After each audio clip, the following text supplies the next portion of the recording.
Welcome to another edition of What the Fuck Happenings here in Mendham.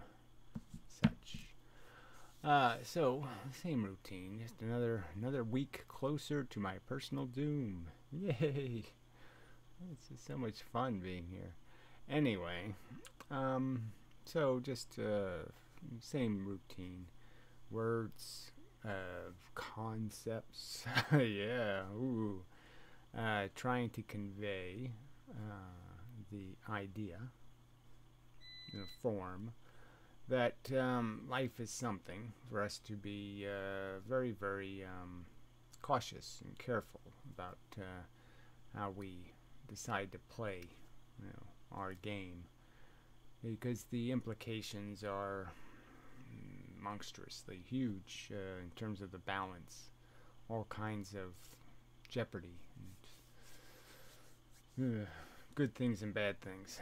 And we're all players, the whole butterfly effect, in the sense that even the butterfly can be causing tornadoes somewhere, theoretically, have something to say about it. So we sort of have to take this life thing a little bit seriously and recognize that our obligation isn't just to get through our own life as a good little maggot, doing our whatever, our consuming, and just, yes, the definition of success is you get from the beginning to the end of the game and collect as much whatever crap. And if you have some stupid notion that your kids are better than other people's kids or something, then you think, well, I'll give them head starts and advantages, and somehow that'll improve the world. When, no, it'll just improve your kids' lives, and probably at the detriment of the world. The world will be compromised. And so, yeah, you suck. That's all. I'm just saying that it's obviously there's performance issues to playing the life game, and your obligations are kind of big. So anyway, there's some little cliches that were something I put on a piece of paper 5 minutes before I made the video. So I said, okay, well, maybe put the words up there. This whole idea of just the robot thing, we're just we're just programs. We're just a bunch of ideas that we've bumped into in our lives and experiences. And we're just the byproduct of those experiences that have either made us sensitive or insensitive, thoughtful or thoughtless, reckless or careful, risk averse or risk ignorant, delusional, God will take care of me, blah blah, hope hope, wish wish, or scared to death. That's all, you didn't do it to yourself. Your life did it to you. You're just living the life that was imposed on you. And that comes the no spoon thing that was just up there, that the idea that the reality isn't what you're really living in. You're living in your model of the reality. And, in a sense. And there's no spoon in either one. The only spoon is the fact that we all have a welfare stake. We all have good things and bad things happen, and we have some control over how much, what good and what bad things happen. It's just a fact. And exercising that control, in the sense of exercising our influence, let's not say control, because obviously we're robots. But the potential to do something can be enhanced by this kind of word thing. Just having somebody point to a word and say, look at that word, and that can change your life. It's just a fact, that it's that simple. It's an experience. Encountering a word, or encountering a concept, or encountering a few sentences or paragraphs in a book. Those are all experiences also, and they reprogram us all the time, every day. And so the final thing is that one bad apple pie. It's just that thinking in the terms of the concept of people realizing that they're really not recognizing that the whole pie, that is the game, is very poorly played, in the sense that most of the players are horribly injured, terrible degrade in their function and in their welfare, just so a few can get through this life thing relatively unscathed, but even that life is hard to find, and people see it happen in their life. They watch people they care about die badly. They watch people they care about become alcoholics or do something else that's quite horrible, or messy stuff. They watch the mess and can or should recognize that it's not worth it. There's too many bad apples in this pie, and it's unedible. If we had any taste buds at all, if any sensibilities, you can smell it's a foul pie. And the fact that some people can't smell it is just because they can't see it. Because they haven't had the words. They haven't banged into the concepts, and they don't appreciate the price paid because they don't see it fundamentally. They don't have to pay it, so out of sight, out of mind, which was probably another cliche to throw in somewhere. It's a good one. Just happens to be a fact. That somehow you have to gain awareness. A lot of these emotions that people might mock or ridicule, fear, for example, they're sort of intelligent emotions. They're based on the fact that you realize there's something to fear. It's the dumb organisms that are brave, not the smart ones. Because the smart ones know the risk, and they know how pointless it is, and how futile it might be, or how low the odds are, and how unproductive the effort would be, and all of that stuff. And the waste scares them, because they know that the waste is going to be in the form of hardship and sadness and pain and suffering and anguish and misery and all that bad stuff. And they can appreciate little bits of logic, like when they see it in the world. One person can look at it and say, well, it's not me, it's thems, obviously, who cares? It's thems, it's not me. And then again, somebody else could see the same image and have some sense that that could be me.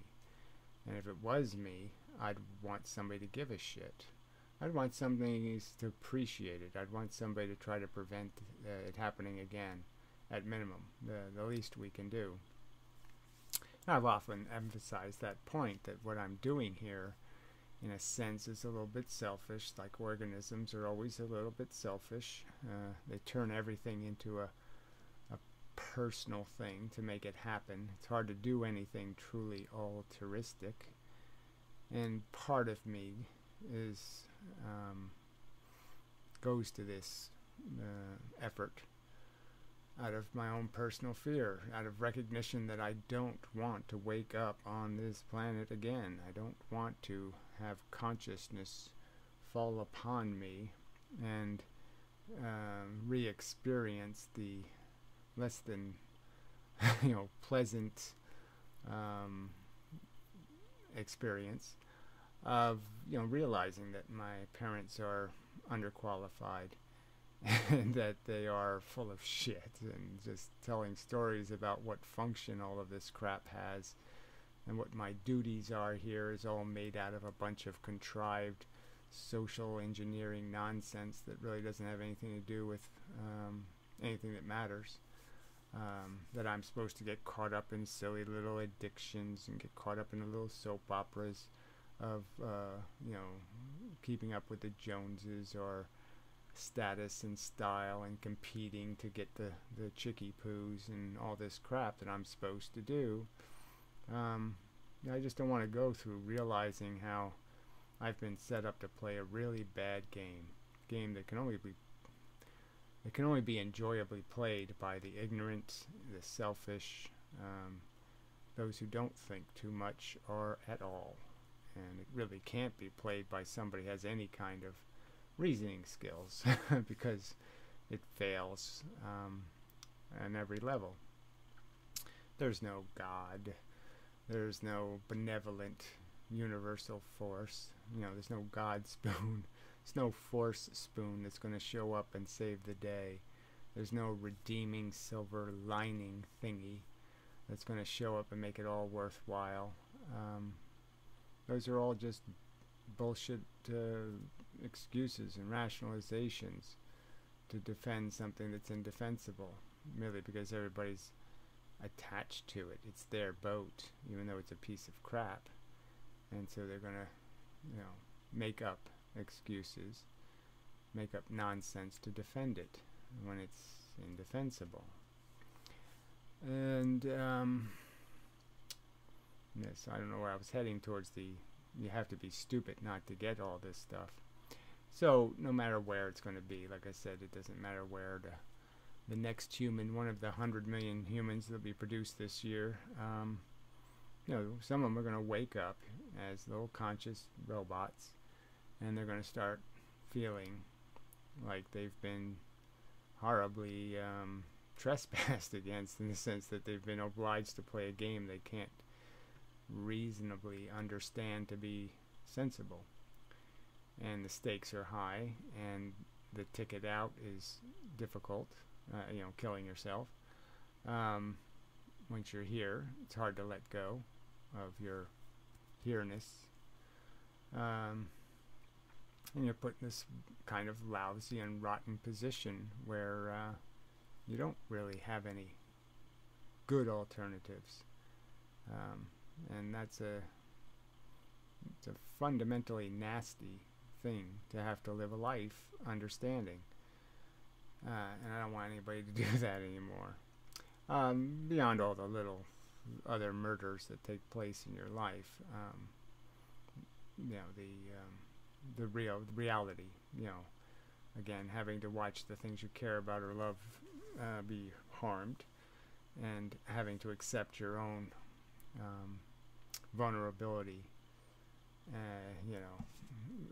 the fact that at any moment something horrible can happen to you, and that you have to get lucky, and people should appreciate that. That's another thing that's just totally absent from so many people, is any appreciation just about how lucky they are by percentages. What the average status of a life form is on this planet, and how we're living this sophisticated version, and most of the sentient beings are not living a sophisticated and complex reality where they get to contemplate even anything outside of a very rigid programming. Quack like a duck, that's it. That's all they get to do. Horrible. It's just horrible. It's a bad game. You could just, you can just kind of go on and on about any one of these concepts, and recognizing, that it's just not good enough, and people should be able to appreciate that. They should be able to admit that intelligent organisms should demand that if they're going to force something to do something, that it has to be for their own good. And clearly, you can't say that about living. It's only good if you're lucky, and that's just the truth. And I wouldn't want to live the lives of most people. Not even close. I don't think I'd want to live the life of any people, frankly. There's just no one on this planet that's doing it well enough or comfortably enough. I mean, they're either physically living a difficult life, or they're assholes. And so there's not much to say, oh yeah, if I could do it over again, I'd be that person. No, I don't see any of that. I don't know how other people see it. There's not really too many enviable lives, either because they're assholes or their life ain't so good. You know, lots of drama, lots of humiliations, lots of bad stuff. And it only looks good because they're insensitive. And so, yes, you could say, well, yeah, I wish I was as insensitive as somebody else. And that's just pretty much saying I wish I was as dumb as them, which is the ultimate failure for an intelligence when it has to desperately start wishing it was dumb, wishing it was ignorant. It didn't know better. Yeah. Okay. So it seems like I've covered the subjects generally. Let's see if there's anything deeper to go into. The robot thing is just such an interesting subject, you know, just because it has implications both for, you know, a robot realizing he's a robot. It's such a dilemma for the robot, you know, hey, I'm just programming. Where do I get programming? You know, can I get my own programming, or am I programmed to get that programming? You know, it's paradoxically circular in terms of there is real no freedom. You'll just be a robot seeking freedom from being a robot. But that's a robotic program. I mean, you can't obtain it. So that's sort of a no spoon concept. Is there's no freedom. There's just the confinements of intelligence, and the piece of intelligence of knowing you're a robot gives you some understanding. Okay, so I do this 2 + 2 thing. It was 4. That makes sense. I have some other functions. You know, don't drink your own piss or something. Some kind of function that says certain things that make sense. You know, don't I don't know, try to bounce on your head. You know, just all these things you can know that aren't productive. And then you can also look at the other things you're doing and saying, which ones of these things am I doing for just some kind of bizarre psychological reason, and which one am I doing for because it is a recognition that bouncing on your head is stupid, so you know, buy shoes so you can walk on your feet. And just recognize that we can evaluate our own programming, and we can see the bits in there that are just nonsense bits. And you can't just erase them. You can't erase your food preferences or your sexual preferences or all that kind of stuff. But you can, once you know they're bullshit, you can sort of contextualize them or put them in a place where they don't control your entire robot agenda. They aren't your theme. Your theme is still the acquisition of understanding, of knowledge, of facts, of the truth, of better programming. You know, you're just trying to find mechanisms that allow the robot, the set of programs to be more efficient. And that's sort of that's one of the facts you've gleaned. So it is interesting how facts are programming. They're like something once you know one, you just can't escape it. So, I mean, once you know 2 + 2 = 4, you just can't, by any free will, you know, turn it into 2 + 2 = 3. You can say the words, but you can never believe it. You know, you're stuck being intelligent, having better knowledge, not being a fool or foolable. And so that kind of gets to the context argument, and you know, just recognizing that we're stuck in this, you know, matrix, not of our own creation. We're just byproduct organisms going through this process of the we're an individual that has a role in a society, and that society has a role as a meme culture that's migrating in a direction. And so we're a tiny fabric, a little thread in the sail, so to speak. But all the threads are necessary. They all play a role. That's another robot can understand fact. And that you can understand that you can be a weak thread or a strong thread. And I suppose that's the best we can do is try to do that. Obviously it gets more complicated because obviously in the real world one thread can somehow make all the other threads stronger. Can make all the other threads do something. So we do have a capacity to bleed our color into all the other colors. If we hit the right buttons in the world,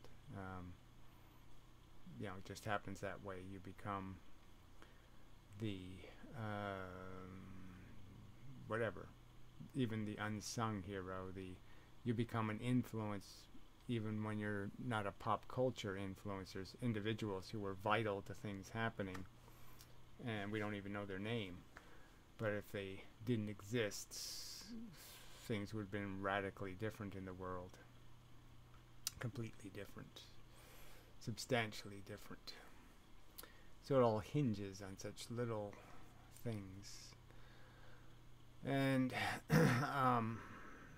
so all we can do is the best we can in terms of trying to, as robots, recognize that efficiency is work. It requires you to be doing something. You're probably not going to be efficient unless you're trying to be. You're not going to accidentally improve the mileage of a car, for example. You're going to have to engineer the improvement. You're going to have to figure out where the waste is and clean, try to plug the holes and dissipate heat and do different things to gain efficiency. And most people just don't have that on their agenda. It's not something they're concerned with because no one's told them. They've never run into a meme or a word that said you really don't want to live your life as a shithead, as a fact. I mean, maybe it'll say loving father and something on your tombstone, but the actual fact is you were an asshole. And you can write whatever you want on your little rock, but the truth is you were a menace. You were a blight. You were a shitty piece of thread. You fucked the sail. You ruined it. It's just a fact. And I don't think most people want that to be the fact of their life. And they should be sensitive to arguments or accusations that may well be what you're doing with your life, is turning it into blight, pestilence, parasitic destruction. You're imposing doom. That's not good. You suck. This is a truth. That's the real words translated into fact. That's what that loving father, blah, blah, blah. All that crap translated into the truth is you sucked. And, whether you think anybody knows it or not, does that really matter? And I guess that's the point, is the only person that needs to know it is, the robot. Once he knows it, then he says, yeah, I don't want suck on the tombstone. Don't. And it's the matter of believing it. You can tell somebody they suck, but if they don't believe it, it's not going to work. And it's like telling them they won the lottery.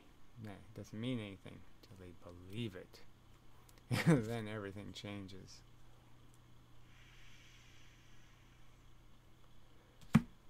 So I guess we're back to bad apple maybe, or let's do some more spoon stuff. Okay, so like I said, clearly we live in the model we make, so it's the model made by our life experience, the programs.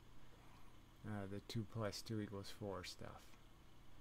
And the real world is represented in our model. That's all that it happens. And the model, though, is the spoon. I mean, the model is the reality more so than reality. Because in reality, there's nothing recognizing value. There's nothing that's seeing. There's no overt, a little circle of light doesn't go around something when it's in distress and say, a bad thing is happening. There's no universal indicators for good and bad. There's just events. And it's only through our modeling that we can put that red circle around events and say bad, and then around this good, and acknowledge that value events are happening and taking place. So that's only something the model can do. And then it does it in these 2 ways. The one way, just putting the red circle around it, which is, good, I noticed, okay, I have knowledge, so I notice this is a bad thing. But it also does this unfortunate emotional thing.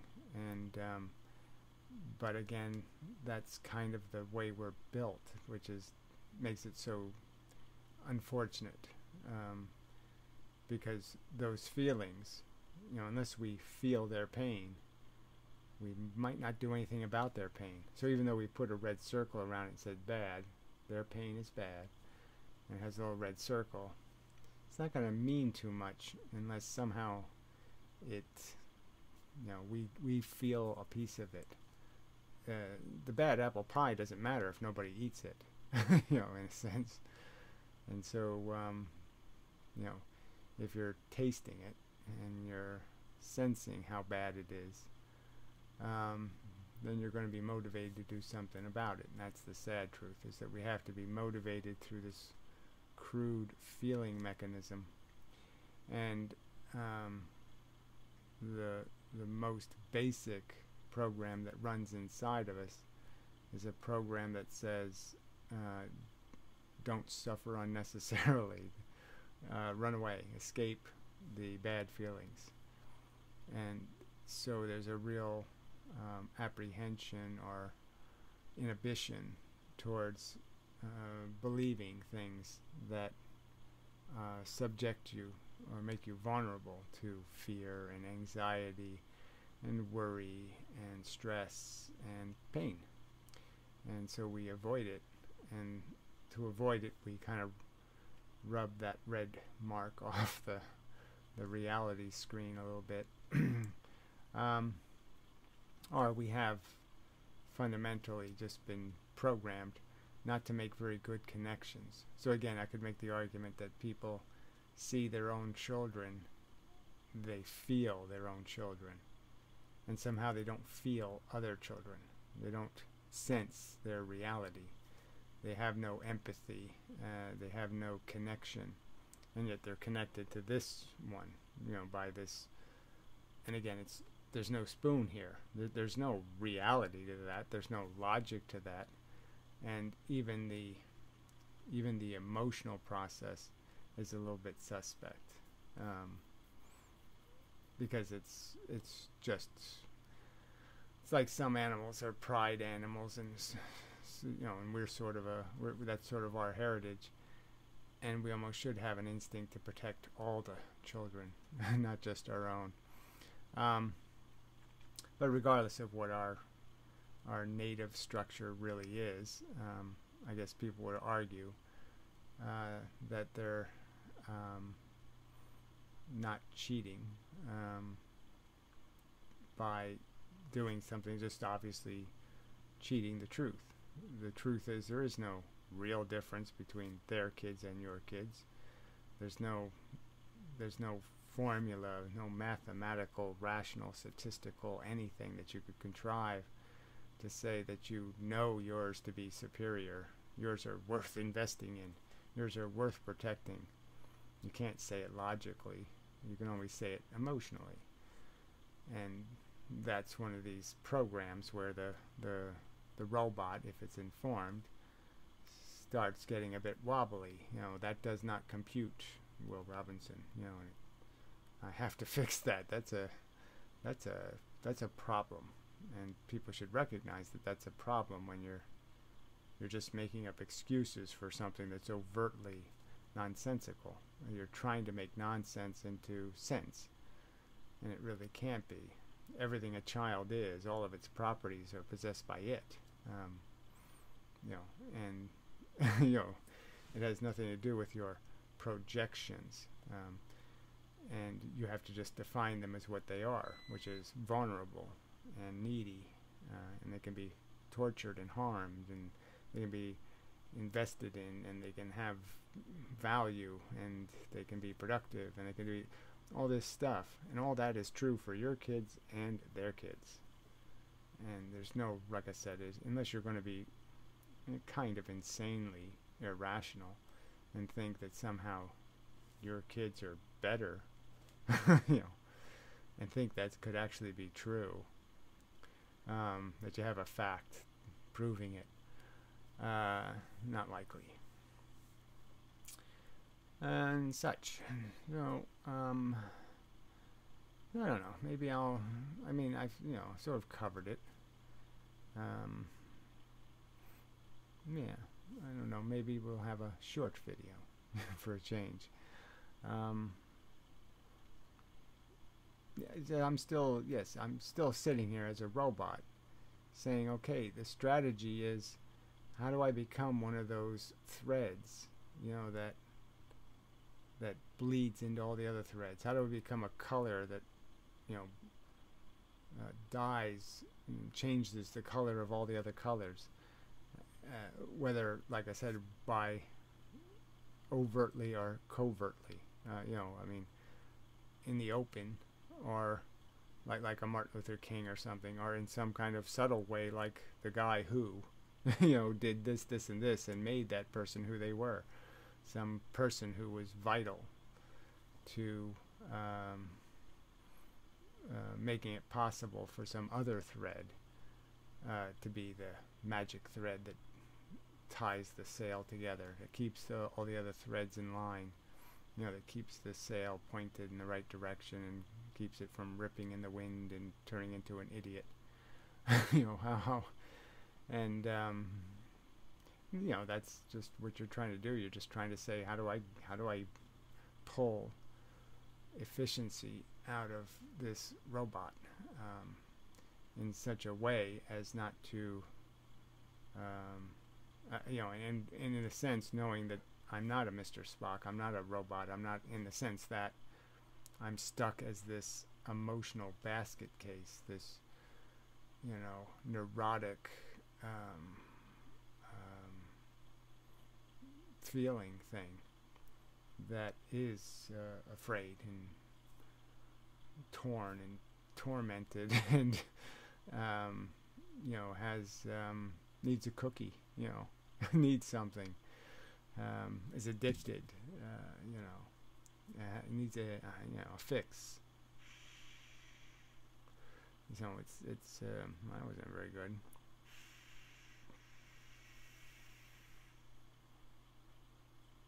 Better. So yeah, I wish I was. I don't have, on the surface, I'm kind of a crippled hero, shoe shine boy kind of thing. I'm just, I'm not a very likely hero, and so I have to recognize my limitations in terms of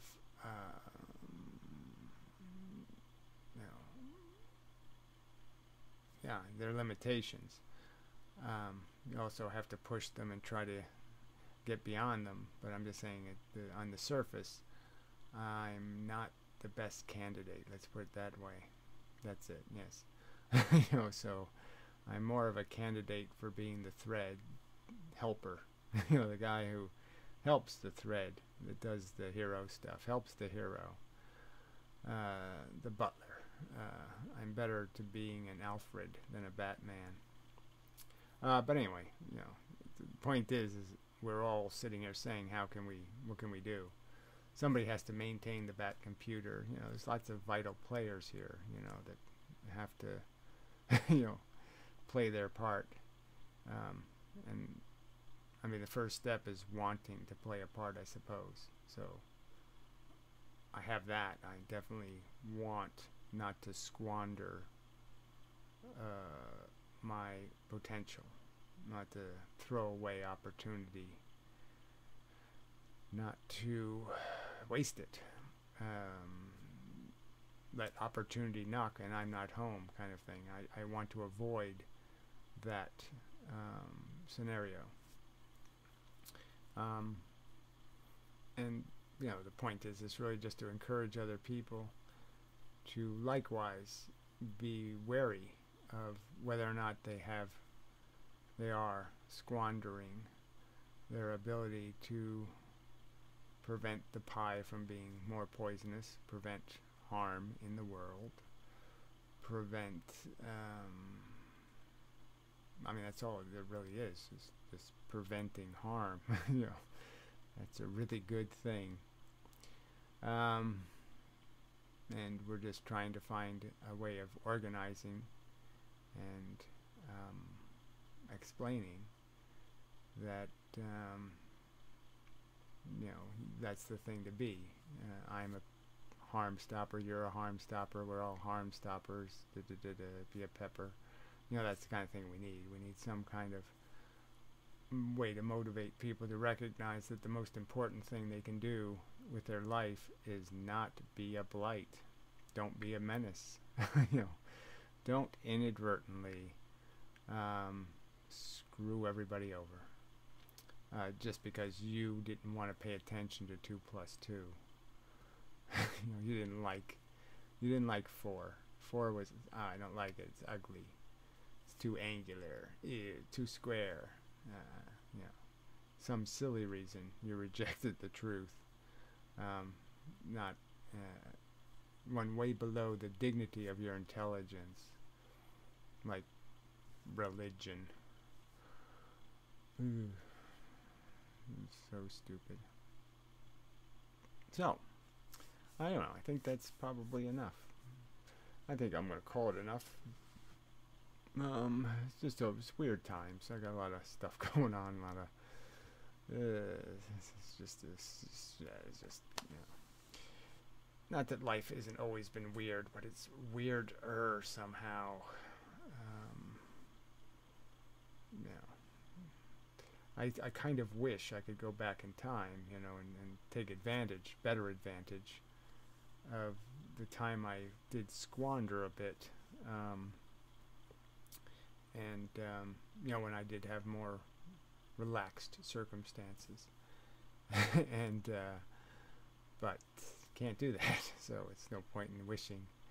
And I'll probably maybe look at this time in hindsight and maybe say, oh, you could have gotten a hell of a lot more out of those days, you know, and it'll probably be the truth. And you know, that's a little discouraging. I mean, it's a little depressing that even when we want to be good, it's hard to be good. You know, that's just depressing. It really takes that little extra that gets you, you know, past your attachments and your dependencies, and it's hard to do, and such. So I will continue to state that I'm sort of doing the best I can, but I have to admit that those are, you know, those are comforting words for me. They may not be the truth, but at least I'm aware. There's a circle around me in reality saying, you might be failing. You know, you might be fucking up. You know, try harder, that kind of thing. So I'm aware that there is some risk that I'm missing something obvious or something like that, or it's just like the obviousness of, you know, quitting smoking or something. It really is something I should have done years ago. something I should do now, but somehow it doesn't get done. And I can't say there's a good reason beyond me somehow making it not happen. You know, that little cheater inside is cheating. Just a fact. And you know, and recognizing it, I think, helps. But it doesn't cure you in a day. It takes a while for facts to start really, you know, the acid of hard facts to really start melting your brain. Yeah. So even saying the words "I'm a robot," you know, you could say it, but you can not only know it on some superficial level. And this gets deeper and deeper and deeper. So it's sort of like there is no spoon Neo thing. You know, the deepness of it depends on how deep you take it. You know, there can be all kinds of levels of philosophy and perspective that can go into those phrases. Just knowing how meaningful it really is. You know, how much weight is really tied to it. Yeah, I think so.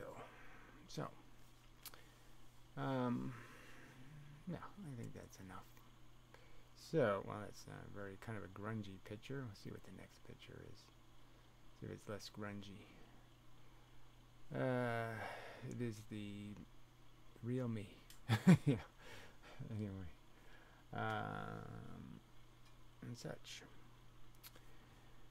And yeah, so I'm working on it. That's the key phrase, right? Yeah, I'm working on it. So hopefully I will come upon a plan for which I can offer some advice, you know, and a strategy that somehow if we all do this or we all do something that somehow we can make ourselves more effective in getting people to understand that they're playing with a really, really, really, really dangerous fire in thinking that this life thing is a harmless thing and that you can recklessly and insanely, sloppily create it without risk that you've done something hideously cruel and maliciously stupid, insensitive, disgustingly so. So anyway, so till the next time, and such, have a tolerable, and I'll do this again. Probably do something live during the week. We'll see how it goes. So, till then.